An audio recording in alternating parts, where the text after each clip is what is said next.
Go ahead, Jess, whenever. I can't see the slides. Oh, I thought we were doing the Kahoot first, sorry.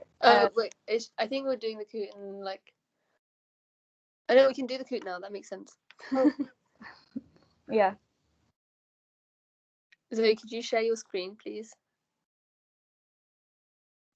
Yep, can you guys, everyone see that? Yeah. Yeah. Cool. Yeah, So we're just going to start with a... Oh, go ahead. Yeah. No, you go, honestly. No, we're just going to start with a quick Kahoot to see, I guess, kind of see what you already know, what you might learn if you actually need to be here. If you get everything right, you know. Feel free to join FF Mob if you get everything yes, right. Yes, please. Yes. So if you haven't used a Kahoot before, you just need a website or an app, and you pop in the game pin, and you'll be ready to go. Also, really don't worry about it. Like, if you get everything wrong, that is totally fine. Me and Jess tried this out beforehand, and the success rate was not 100%. So that's because you got it wrong. Excuse me.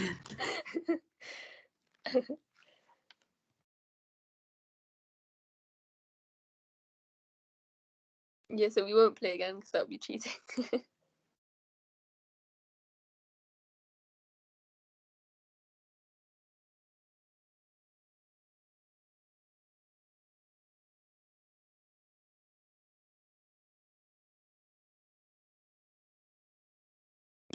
Also, I can't see the Teams chat right now, so just let me know when I should start it if we think we've got everyone in.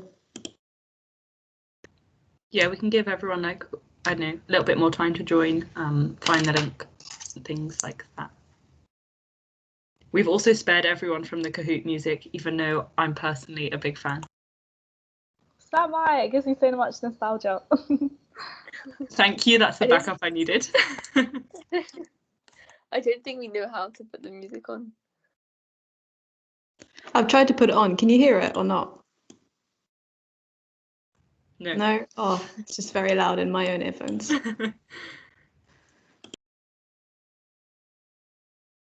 I think we could probably start now. It looks like people have stopped joining, but people can join like halfway through, I think.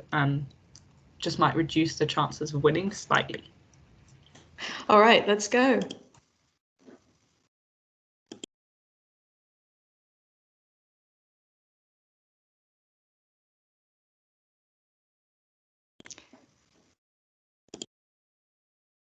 So in the UK, how many times does the average woman wear one item of clothing?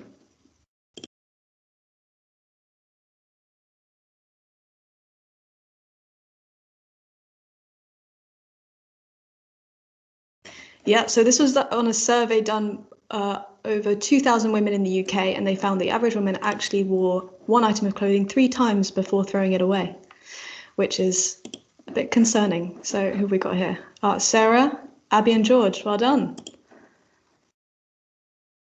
What percentage of clothing is made in low or middle income countries?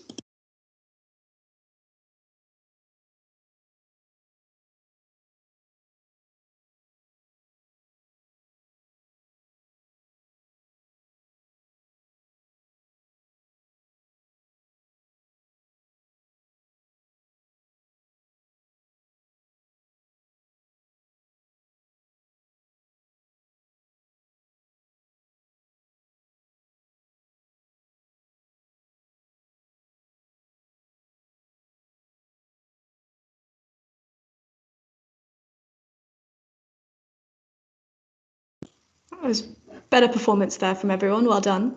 What percentage of garments donated globally end up in the African continent?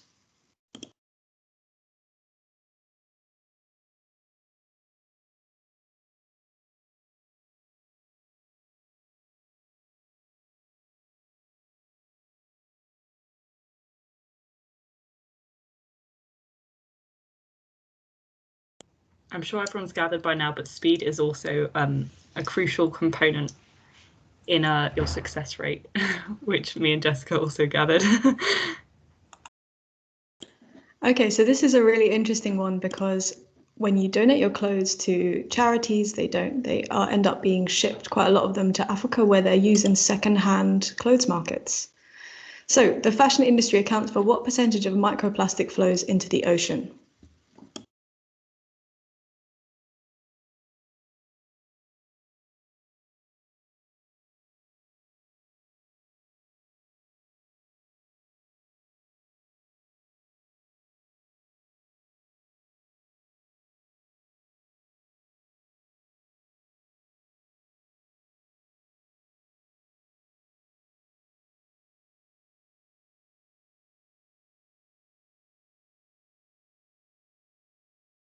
That's pretty good. It's pretty good. So a lot of that comes from, fleece and, textiles made out of polymers, which get washed and then they get washed into the ocean. Asma, nice one. And George, we've got a few people on 2000. That's pretty good.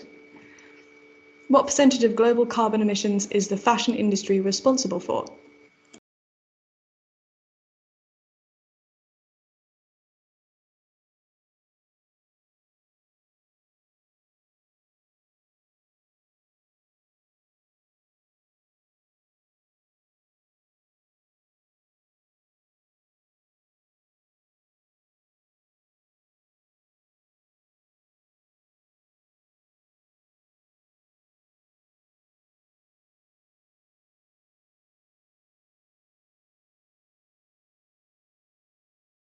Yep, 8% of global carbon emissions, which took me by surprise quite a bit. Didn't expect that at all. Asma, you've got a whole 1,000 on everyone else. So how much clothing is disposed with household waste every year in the UK?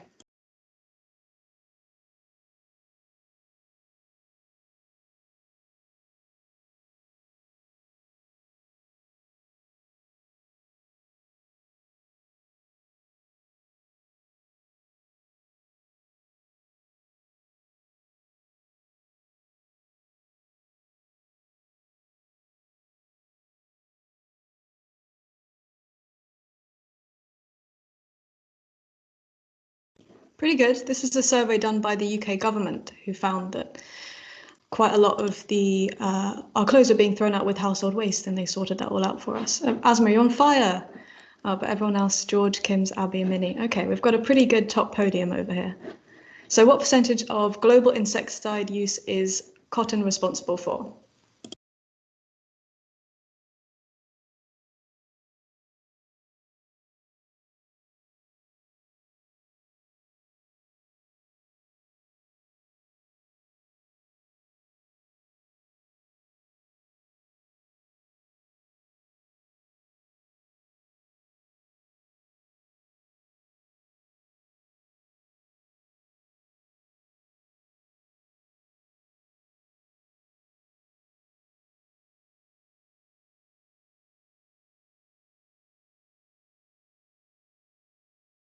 All right, how many litres of water does it take to make one cotton t-shirt? You might have seen this stat, it's talked about quite a lot.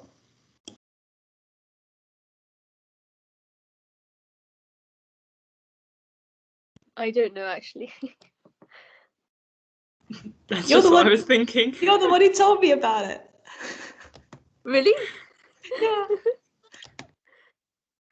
We're all in the process of learning, guys.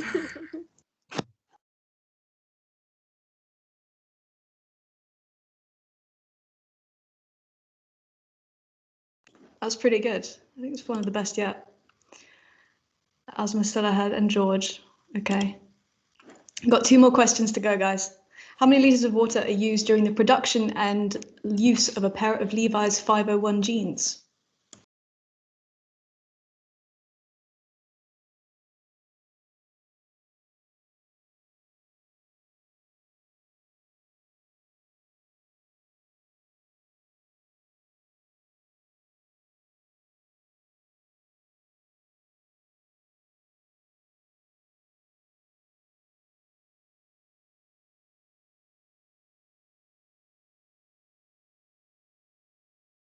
Well done. I think that's the best one. Very impressive. So jeans use a lot of cotton, a lot of water, make up with cotton. Globally, how many new items of clothing are purchased every year?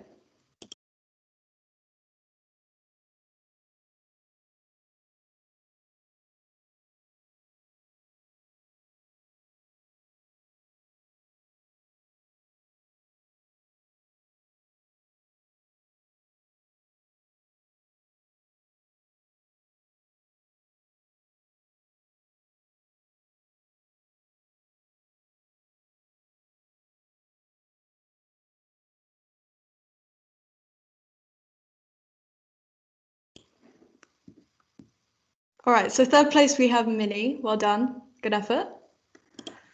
And then George, and I wonder who's...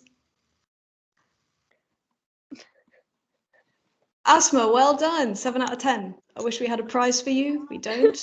You just get the bragging rights. And I hope you all enjoyed. Well done, everyone. And I hope you enjoyed our little Kahoot quiz. Thank you, Zoe. That was really fun. And congrats, Asma. Can you share? Yeah. Sorry. Thank you so much for that. That was so. Oh, can you see my screen? Oh, there we go. Not yet. Okay, cool. I've got technical difficulty.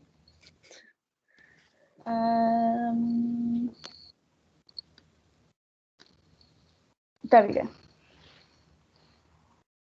Can you see it now? I think it's still loading for me.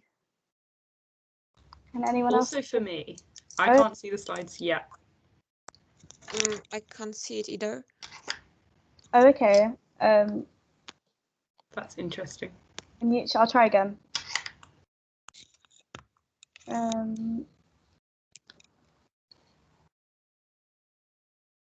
Yeah. Perfect. Can you go to the next slide, please?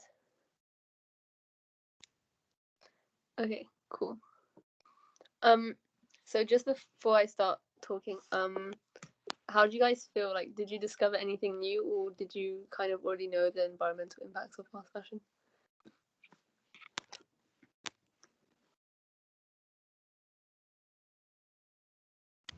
I mean, personally, I didn't know that much. I didn't know the breadth and the size of the statistics. Like when you visualize the liters of water in terms of those bottles you buy in a supermarket, it's just kind of wild when you think about it. Yeah, same. I think Zoe had her hand up. Maybe she put it down. Yeah, I just want to say through researching it and having a look at things I put in the Kahoot, I learned a lot. I thought it was very, very shocking. Especially because some of the numbers are so big, you can't really take into account exactly, you can't visualize how terrifying that situation is. Yeah. Yeah, I still can't really comprehend the environmental impact. I think I know the social impact, but the environmental one, I'm just I can't really, it's not come through yet. I think. Okay, so I'm just explaining in case you don't know what fast fashion is. Fast fashion is basically a model of clothing production centered around frequent launches of clothing lines. And so there's a constant stream of new clothes in stores. This was started by Zara, who releases a new clothing line every 2 weeks. So due to this short space of time between each season, clothes need to be made as quickly as possible, which has led to excessive working hours, forced overtime, and abuse to make sure that suppliers meet the needs that brands are setting them. So the fast fashion model encourages consumers to view clothing as disposable. So as we will see in the as we've seen in the Kahoot quiz, and we'll discuss afterwards, garment workers, often in countries of the global south, suffer the double burden of producing and disposing of our clothes. So now we can go on to the next slide for Naomi's one. Yeah, so in this, essentially, I just want to pose these questions to you guys. We can have a bit of a discussion if people feel comfortable turning mics or cameras on. But essentially, we're looking at fast fashion as an environmental justice issue. So maybe just have a bit of a reflection. What is environmental justice? What rights do you think this encompasses? Where does fast fashion fall short when it comes to ensuring environmental justice? How is environmental racism at play in the fast fashion model, and how do we see it throughout the supply chain? So if anyone has any thoughts, feel free to just turn your mic on or put your hand up. I don't know how well the hands are working. But if you do put your hand up and I don't say, just start talking, it's okay. It's quite like a big field. Environmental justice as a term is quite like disputed, so.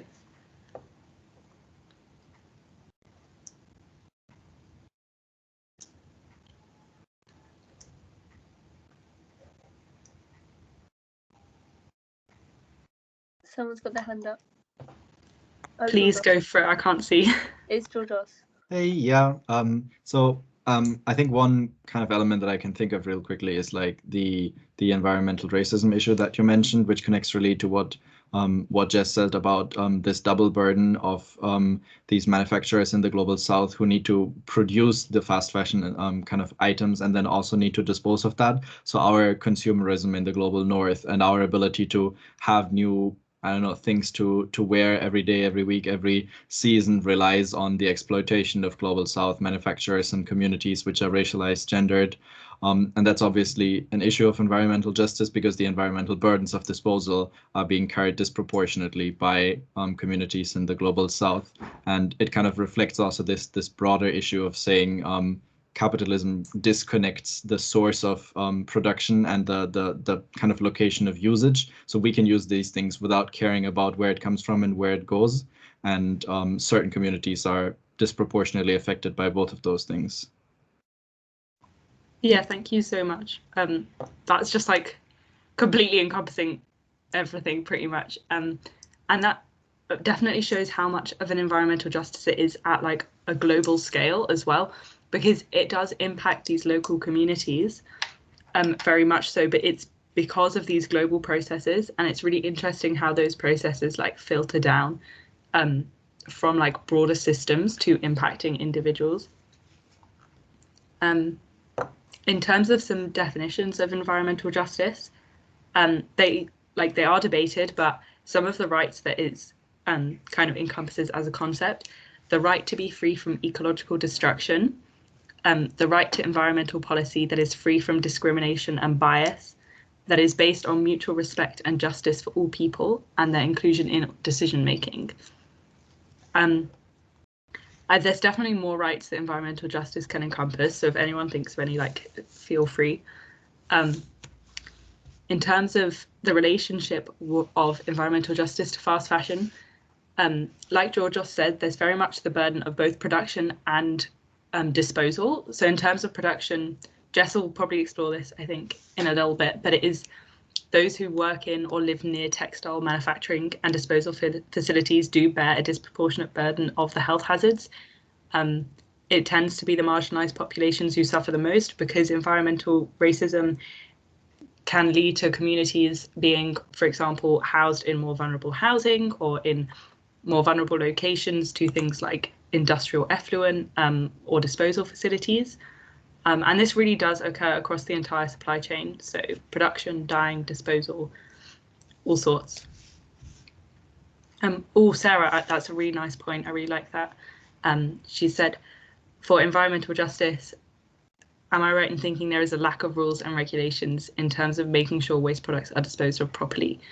Absolutely. One of the reasons that the like fast fashion has been kind of exported in terms of production to so-called developing countries is because there's this lack of rules and regulations that makes it so easy for companies to exploit workers, communities, like resources. So that's, yeah, a massive element of this. I don't know if anyone else has any more points. Oh, I see a hand. Go for it. Yeah, hi. So if we're thinking about like environmental justice kind of like as a reaction to environmentalism in general, or like mainstream environmentalism, then in the context of fast fashion, that would be understanding that like it's not just like we're not looking for like a quick fix to climate change, to fast fashion as like a polluting industry. So we can't just like suggest solutions like closing down these factories or just like reducing the amount of fashion that we produce, because obviously that's going to have very immediate impacts on the workers there, and they're the ones who are obviously most impacted by fast fashion's exploitation, but also exploitation of nature in those parts of the world.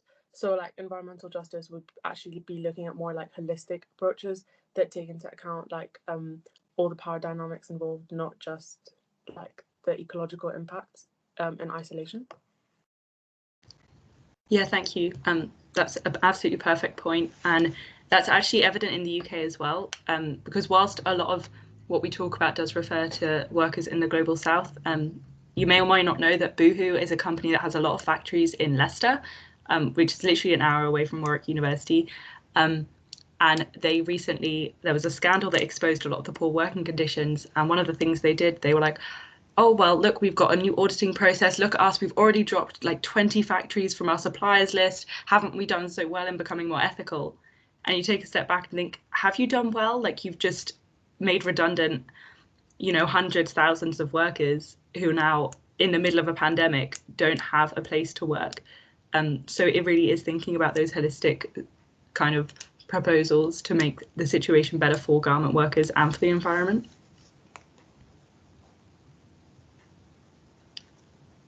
I don't know if I see any more hands. I think Asma and George, those are both old hands. Yeah, sorry. No. In which case we could probably go to the next slide and to Jess's point. Yeah. Okay. Kimia, could you play the little YouTube video? Oh yeah, okay, cool. Okay, I was just thinking of showing this little video which talks about like the implications for garment workers. So yeah, I don't know if we can hear it or not. It's playing in my headphones. I'll try to play it out.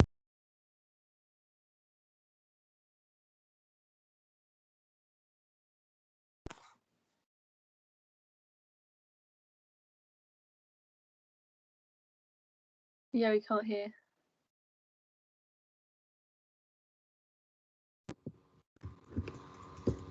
Okay. If not, it doesn't matter. We can just share it in the chat or I something. can put subtitles on if that works for people. Yeah.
Thank you.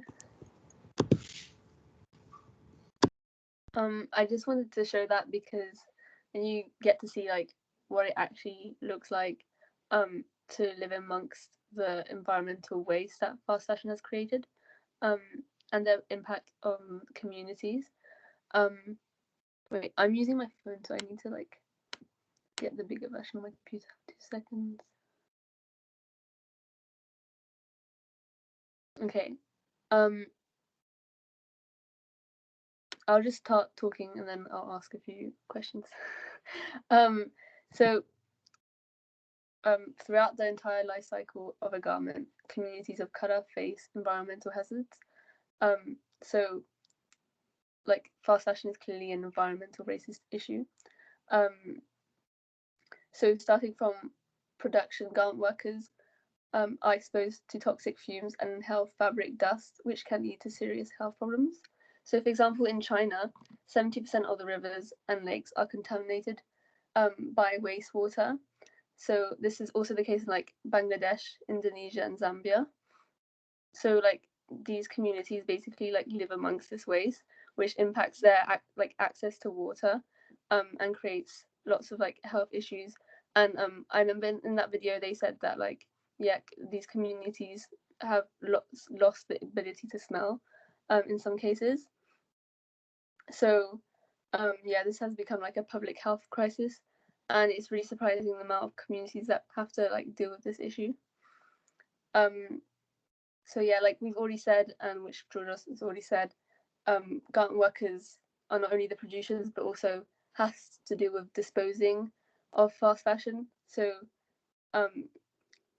clothing like often isn't directly sent to landfills. It like often ends up in secondhand the clothing trade, and so communities need to like deal with trying to like sell the secondhand clothes which we dispose of, and like if not they just end up in these rivers.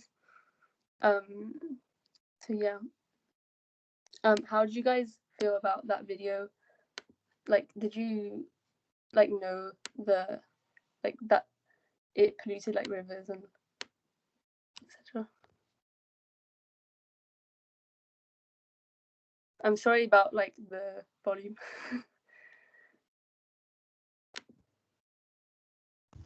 I mean, I hadn't actually seen that video before now. And I think visualizing it and visualizing the impact really is crazy, because it is so easy to be disconnected from what we use, what we buy. Like you put something in a bin and you think it's just gone. It's gone from your mind. You kind of imagine it's just floated off somewhere into the atmosphere, but actually everything does have an impact. And when it's created, like nothing that's being produced just disappears by itself. Like it's always going to have an impact. Yeah, it's quite devastating actually. I have a hand up, I think. Oh yeah. I'm Malcolm. My impression is that you're doing too much generalization. I'm very well aware that there must be rivers like the one that's being shown in your video, and that possibly is quite widespread in countries like Bangladesh, maybe Pakistan.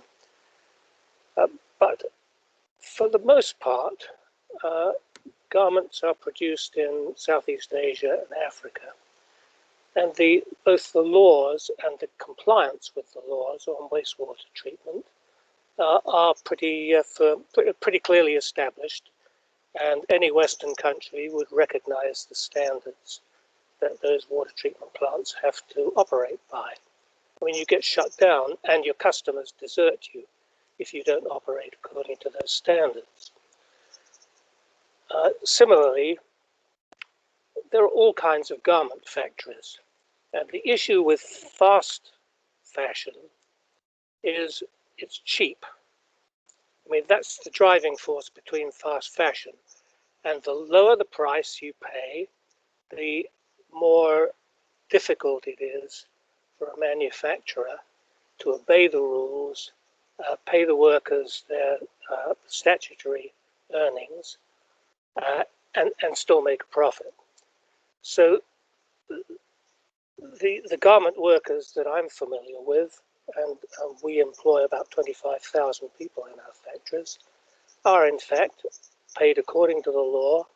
They can earn more money if they do overtime, and generally they like to do overtime. The overtime is limited by law, generally to 60 hours a week maximum hours worked for the week. And on the whole, they're very happy to get the jobs because their alternatives are a good deal worse. So I think in your own minds, I hope you will tried to differentiate between reputable suppliers and the people who have to scrape for a living, and perhaps begin to look at it from the point of view that if you're a consumer and you expect to buy a garment for £10 in the shops, then maybe you figure out what the manufacturing chain has to do in order to achieve a price point like that. Since the markup by the retailer is going to be something like 3/4 of what the shipping price is. Yeah, I I think the point is that we don't want to buy garments for £10 because we know that it hasn't come from a sustainable source, because the workers aren't being paid much money, the material has been bought cheaply, and that's obviously maybe some corners have been cut there. So I think it's not necessarily about people being more aware of what the price of the garment. It's people being made more aware of the actual, what's going on behind the scenes and what people are realistically being paid. Definitely. Let me tell you, people are going to get paid whatever it takes to bring that manufacturing into their country. It's the only thing they have to compete with. And if you follow the chain of development, particularly in Southeast Asia, you'll see that they started with the garment industry, and all they had to offer was low wages. They got better and better at doing that. They learned how to manage businesses. They moved up market into much higher value-added products. The garment industry couldn't compete anymore on wages, so it moved into another country. So you look at South Korea, you look at Taiwan, you look at Hong Kong, Malaysia now, Thailand's just going. All of them have come up largely on the back of the garment industry. Their children now go to college. Everybody gets educated. Everybody has a healthcare system.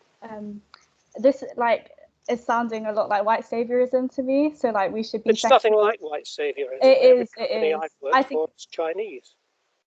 Okay, but we should also think about the CEOs and also who is wearing these clothes, who is over consuming, what consumer is this appealing to? And you're talking about how your workers are more than happy to work overtime. Well, maybe you should be thinking about the environment that is facilitating that. So why do you think these workers want to work overtime? Why do you think that? Oh, I think that because it improves their standard of living. They take the money home, they eat better, they can educate their children, they can provide. I think the point here is possibly that someone shouldn't have to do overtime in order to live better. Yeah. They shouldn't have to be. They shouldn't be in a garment industry. I mean, I appreciate your contribution, and there are going to be ethical suppliers out there, but I think the point is that in general, what has been exposed through reports in the garment industry is that this is not okay. Why are you here? Let's move on. Are we even admitting this guy? No, kick him out. Sorry, did somebody remove me? I don't know. Sorry, I think the point is that we do want to make this into a discussion. I think you were taking up a little bit more than your allocated time, so to speak. We do appreciate there might be some ethical suppliers out there, but the opacity of the supply chain in fast fashion does not make it easy to determine who these suppliers are. Subcontracting makes it very hard to know. The race to the bottom that brands have in order to push prices down and force workers into dangerous, precarious situations is not okay. And some people find that okay. Sometimes it works, sometimes it doesn't.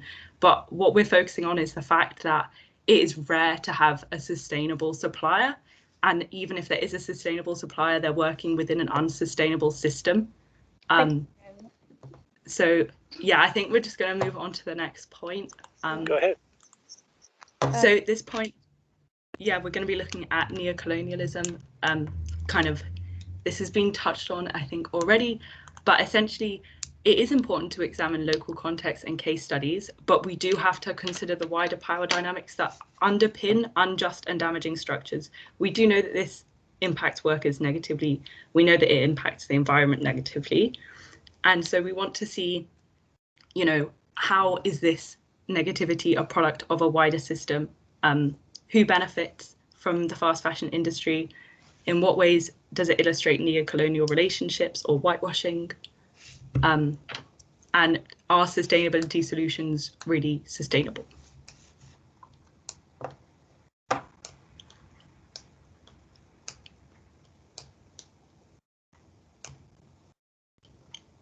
We kind of touched upon this earlier in the week and last week as well, when we looked at fast fashion as a racist issue. And if people, oh yeah, please, Asma, go. Yeah, I think you can't see the hands up, that's why I interjected, but both me and Georges have our hands up. So yeah, I was just going to say, what we just witnessed, I think, is like the perfect example of neocolonialism. It's essentially like a development project, isn't it? Like, you think you're doing the right thing, you think you're being benevolent, you think you're giving people jobs, and like that money is going to get their kids education and all that, but really that is the only option that they have because of your development project, because you're narrowing down all their other options. And that's what sweatshops in the global south do a lot of the time. Because of constant like Western intervention and imperialism and neocolonialism, those are the only options that they have. So yeah, it's really not, it's not like doing anything for them. It's really just like making rich people richer and poor people poorer. Thank you. George, do you want to go next? Yeah, I just totally echo what Asma said. I think a point from the video really kind of exemplifies that fast fashion is majorly a system that kind of produces itself. So the demand for consumerism in the fast fashion industry comes from the industry in itself. I'm pretty sure there's no innate will in consumers to say, I need a new piece of garment every single week, but it is demand that's being created by the market. And that obviously is due to the capitalist drive to make profits in the end. And then that becomes this neocolonial undertaking of saying, well, these profits have to come from somewhere. So we can't satisfy, like, we can't just do that with serving the demand that's already there. So we need to create more demand by advertising cheaper products, or by advertising more products at a faster scale. And then that drives expansion into the global south, for example. That drives expansion into exploitative systems, and that's basically what fast fashion does. Thank you. That is such a good point. And yeah, the video really like drove that home, that we're not born with like the desire to constantly consume. That is not something innate to human nature. Asma, is that an old hand? Yes, it is. Yeah. And also this does relate to the thing about countries in the global south can tend to have labour and environmental laws that are either weaker or can be easily exploited by multinationals and billionaires, which is why labour and mass production are exported to these countries, and which creates a cycle where countries of the global south, former colonies, are made dependent on the global north, which perpetuates a cycle of kind of, yeah, dependency, kind of financially, also for demand, and it creates a place where not only is it about the economy, it is about the environment, it's about society, because socially people are stuck in social structures that depend on global north demand and laws, and being kind of at the mercy of the whims of multinationals. I don't know if there's any hands up. Sorry, can you hear me? Yeah, go for it. Just jumping on your point there, one of the things that I looked at when I was researching was how when you donate clothes in the UK or in the US or in most of the global north, you donate it to Oxfam, they'll get shipped to mostly African nations. You saw around 70% of donated clothes end up in Africa. And what that does is they put them in second-hand markets where people can go and buy these second-hand or third-hand clothes that have been donated by, global north. So there's that kind of tension going along there, the racialized tension.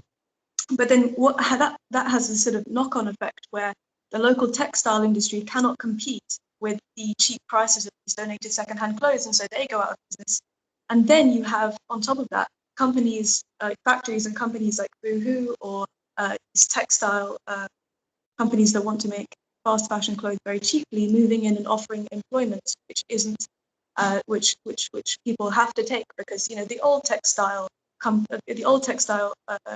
factories have been outcompeted by this influx of secondhand donated clothes. So you have this kind of cycle of dependency on these factories and these jobs that was created by this other sort of supposedly unlinked facet of the whole kind of system.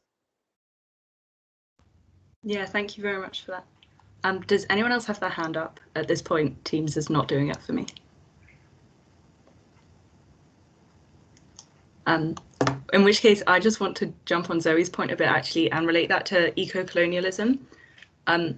It's quite a broad term, but generally it's kind of understood to be the imposition of like sustainability policies over kind of ex-colonies and by dominant powers, which kind of threatens the local communities. And I think we can see that a lot in sustainability things, whether that is like consuming more because you know you can donate it secondhand and not understanding where those donations go, whether it's kind of boycotts, whether it's ethical fashion initiatives. These are very much based in the assumption that local populations are just incapable of finding solutions themselves, or that local populations just somehow need the help and the sustainability solutions of the global north, even though those are the countries that have put these communities in the position that they're currently in. And I think for that reason, that's why, for example, centering workers' voices are very important, seeing what they need, what they want, how they are the creators of their own solutions, if solutions is even the right word.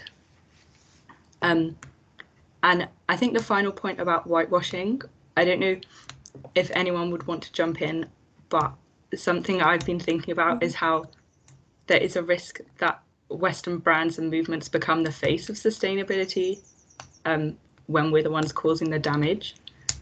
And I think that's quite an interesting thing to reflect upon. Georgios has his hand up. Go for it. Yeah, I think there's other people too, probably. I see other hands, but maybe that's just my team's being weird. But something like when you were talking about this eco-colonialism kind of issue, I think something that comes up here again is the question of regulations. So saying in the global north, we believe that with policy support, we can kind of strengthen the law enforcement system or the governance system in global south nations to kind of figure out how to fix these problems, in quotation marks, fix these problems of the fast fashion industry, for example. Whereas then on the other hand, it is again corporations from the global north who still move into these communities and exploit them and find ways knowingly co-opting those regulations that so-called policy expert from the global north are trying to assist these communities in putting in place.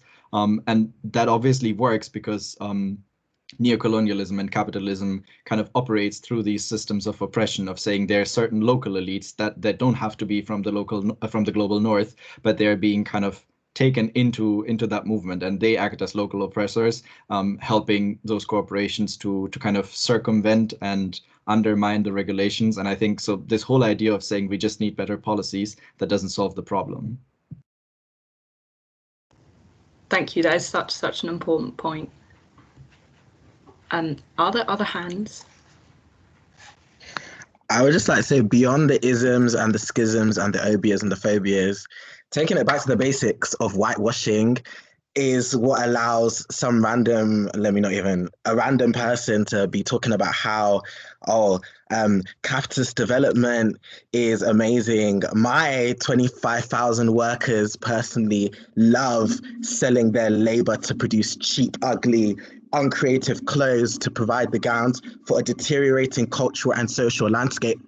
That's what you call whitewashing. If, like, again, taking it back from, because we can talk about colonialism and isms and schisms, but taking it back to the basics, what you're doing is whitewashing history. Because when we are talking about why are some countries rich and why are some countries poor, it goes back to that basic global division, to the history of colonialism. And then you then talk about capitalist development and how that allows people to pay their rent and all that stuff. Yeah, that's true. You put in the factories there and and like 25p a day and whatever. It's great. People can go to school and those coloreds can become just as educated as we are. That's all well and good. However, why is it that you could do that in the first place? Why is it that foreign capital can just enter into some random territory and decide, oh, we're going to build our factory there, and oh, we're going to manage you and do this, and we're going to adopt all of these various different policies, and we're going to oversee you in these ways, and we're going to enforce various different economic incentives for your government, your corrupt government, to, you know, do various different things. Like, I'm girl, like, what?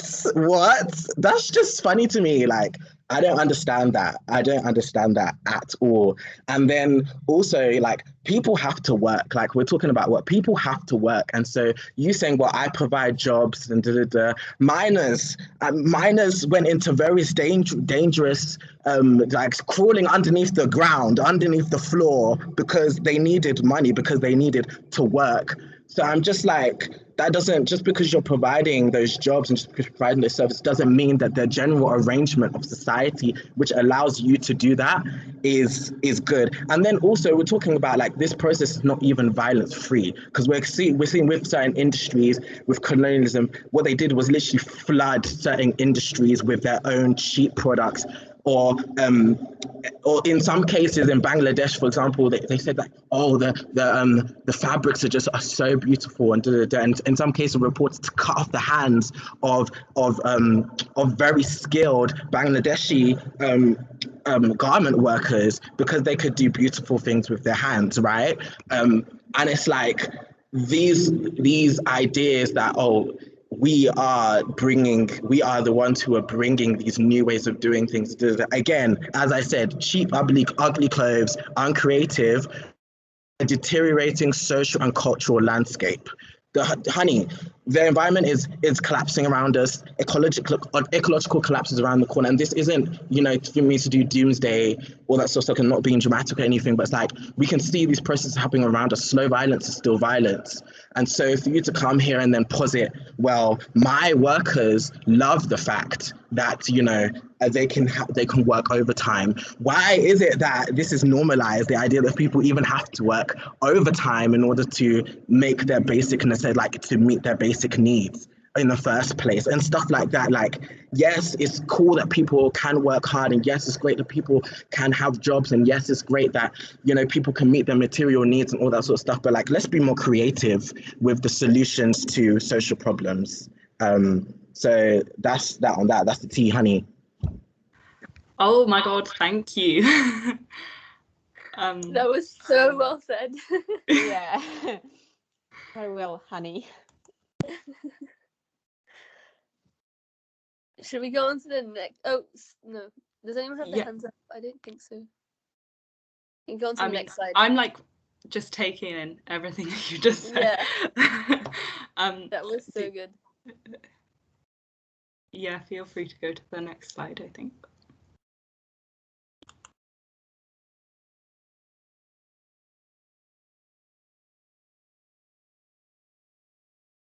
I can't see the next slide.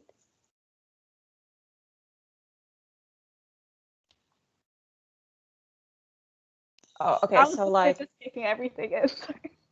hi, can you hear me? Yeah. Okay, so I'm just going to take over this beautiful pink slide, which will be about relearning. So actually, we all have been taught that fast fashion is normal, common thing without further understanding of the problem.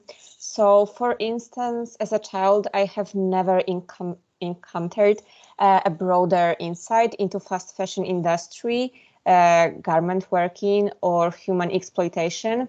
We haven't been taught about it in, like, either primary school or high school. And our society taught us that buying clothes from fast fashion shops is completely proper, making us feel good, secure, and comfortable with the idea of exploitation. Yet we need to change our thinking. We need to stop resisting the change and overcome the habits. To put it simply, we should implement a relearning strategy. But what actually does relearning mean? Does anyone have any idea?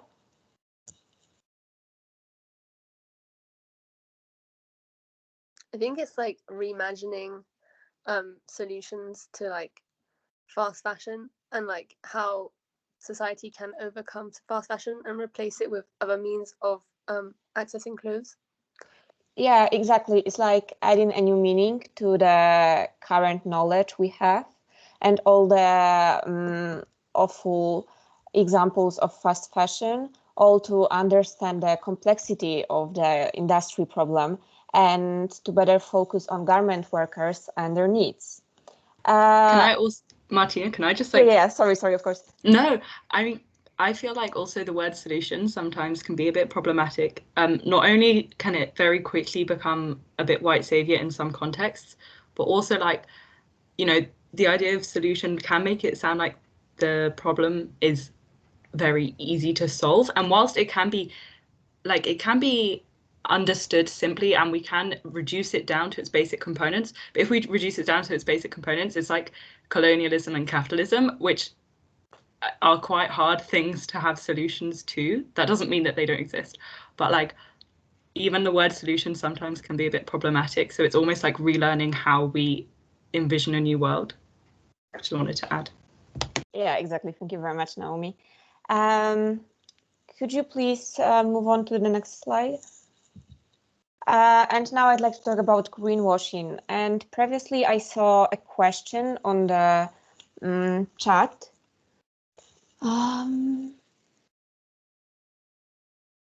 Okay, so it was Sarah's question, and she asked, how do we know if a fashion brand really is sustainable? That's one of the things I struggle with. I think I saw H&M with a sustainable section of their clothing, but then I read somewhere it wasn't actually that sustainable and was still fast fashion. Do you have any tips, things to look out for? How do we know whether a company is really eco-friendly or they're just using buzzwords? So I'm going to answer your question later. So if it comes to greenwashing idea, buzzwords such as sustainable, eco-friendly, natural, and green are common on the labels of clothes. And I assume that like everyone saw it at least once on fast fashion clothes.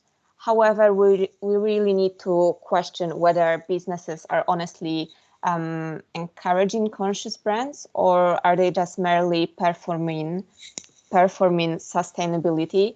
And greenwashing in fast fashion is on the rise recently, as sustainable is like a very popular word. You know, like we can see it nearly everywhere. And thus it makes it really difficult for individuals, for teenagers to know whether those brands are really consuming, whether they are really like sustainable, or are they just like hacked on to misleading practices. And if it comes to your question on how to check whether the brand is really sustainable, there are some kind of websites and apps which can tell how sustainable is brand. There are some kind of reviews from people, and you can search for some information, and I will just type it here in the chat so people can just look at it after. The app is called Good on You. You should also, yeah, of course. Can I jump in just whilst you type? Like I've used Good on You. Is that the one you were going to recommend? Yeah, it's the one. And how is it? Because I've used it just once. Yeah, I mean, I think the thing I found is that it does tend to give quite expensive alternatives to a popular brand. Like it'll say, oh, here's a similar price point to Zara, and then give you something that is not a similar price point to Zara. And I think the important thing is that it is obviously better to choose a quote unquote sustainable brand than fast fashion. If we think of fast fashion commonly like H&M, Zara, that kind of thing. But it's also really important not to blame yourself for buying things from a fast fashion brand. Like if a fast fashion brand is the only thing that's available to you, or it's the only thing that you can afford, it isn't, you know, the destruction of the environment is not your fault. Like we've kind of seen there's a lot of structural causes out there. And if it relieves individual guilt to buy a brand that's, say, reviewed on Good on You, then that is very good. But it's also important to not like blame yourself, because climate anxiety, we've all been there, but it's not healthy. Yeah, I think that's like a really important point, because it's not our fault that like fast fashion industry looks like that. And of course, fast fashion clothes are much cheaper. For instance, on Black Friday, Pretty Little Things had a sale and their clothes were like sold for 99p. It's insane. Like, this price is disgustingly ridiculous. cheap. Yeah, Disgusting. it's like disgustingly cheap. So I think that's all from me. Thank you very much. Just can we go back to the other slide 2 seconds? So like, what do you guys think? Like, are all clothes unsustainable? Because I don't know. I've been thinking about like, because we personally don't support boycotts because of like what Naomi said before, and how like obviously like garment workers do need these jobs, but they just need to be paid a minimum wage. So like, technically these sustainable brands that are offered to us on the markets, mainly in like Western countries, are providing a solution which isn't really solving the actual problem of like paying garment workers. So yeah, do you guys think that all clothing brands is unsustainable, or I mean, I think you guys already touched on this a bit, but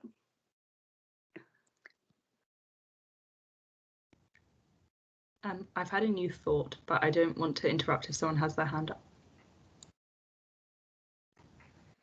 George has his hand up, but no, please go.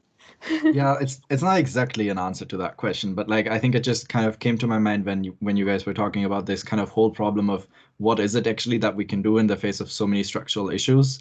And I think this point came up in one of the events yesterday or the day before, but someone said, and that really resonated with me, that like, I think capitalism and the status quo has really conditioned us to think of ourselves as having agency only as consumers. And I think that is such a common misconception of saying, if I want to combat the system, I just stop consuming or I consume differently. But then that becomes this boycott, and that has all of these other implications that you mentioned of saying, well, who's that boycott hitting, right? So who's suffering if I change that consumer behavior? So instead of doing that, what other options do I have to use my agency for collective action, for example, to demand that basic living wages are being paid to all garment workers, instead of thinking that my consumption behavior is the only way in which I can exert pressure onto these systems?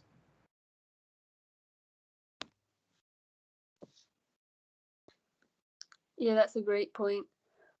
I just remember this quote from before that I was telling Naomi, which was like, I think it was like it was a quote about like consumerism as like the solution. I don't know, can you remember, Naomi? Oh my god, it was so good as well. I can't. Oh yeah, like, can we use consumption to fix overconsumption? Yeah, and I was like, what?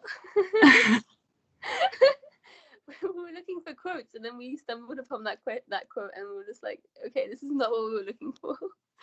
But yeah, can you move on to the next slide, because we're going over time a bit. Okay, so what can be done? Let me get to this slide. So yeah, just briefly, we try, like, for us, we suggest to like focus on workers and like their voices, and like, instead of trying to explain it for them, because they're the ones suffering from this at the forefront. So yeah, and then also I think what's really important is collective action, and not going to individual solutions. So like, instead of just like boycotting fast fashion, in your own time, working together with other people to try and see how we can support garment workers. So yeah, and also we also focus on the youth, because we think that the like not solution, but like the revolution relies on the youth, if that makes sense. So yeah, does anyone like have any suggestions of like solutions to this problem? Yeah, sorry, I realized that in slating the word solutions, we're all stuck for what to say instead of the word solution. I was just going to say the quotes that we've had on the slides are from a report called Our Voices, Our Safety, Bangladeshi Garment Workers Speak Out. If anyone is interested in reading more, like let us know, because we have a few more resources like that.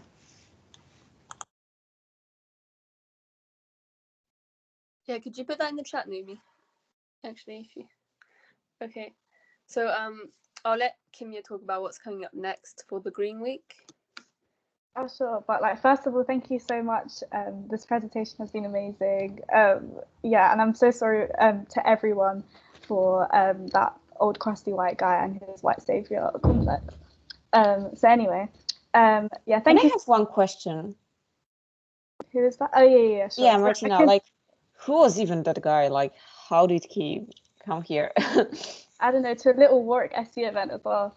Anyway, thank you so much. Actually, the old crusty white guy has been listening with keen interest to your presentations. No, it's okay. It's okay. It wouldn't be the first time I've listened to it. I think it's been a very interesting presentation for me, and thank you for sticking to your guns. Some of what you're saying, I think, is dead right. Other, I think you're letting your ideology get in your way of the understanding. Can I just, but if you're really the event's running over, so I need to finish it. Can I just finish? Sorry, no, sorry, the event's running over, so I'm just finishing it off right now. Sorry. But anyway, thank you so much everyone for coming to the event. And we have a few Green Week events coming up. Tomorrow we have our Divest panel, so that's going to be really exciting. We have Invest for Change. We have a few people from Friends of Palestine. We're going to be talking about where the money of this uni goes to. And we also have a panel specifically on BP and their archives on campus on Saturday, and on Sunday, or I think this is actually on Monday now, we need to put that on social media, but on Monday we have a Radicals reading club on how Europe underdeveloped Africa. So yeah, excited for that. Hopefully I'll see you guys there. Thank you everyone so much. And yeah, like do get in touch with any of us on social media if you want to find out more. Yeah. Like and Instagram is just Fast Fashion Mobilization, or also Warwick EE offices. Yeah. Yeah. Thank you and so next much. week there's yeah. Thanks. No, carry on, sorry. I can't That. see people. Next week there's a global week of action with the Pay Up campaign, which will be against Amazon, Nike, and Next. So yeah, join us for that. Okay. Thank you so much. Thank you again. That was an amazing presentation. Thank you. Thank you. Bye. Thank you. Thanks everyone.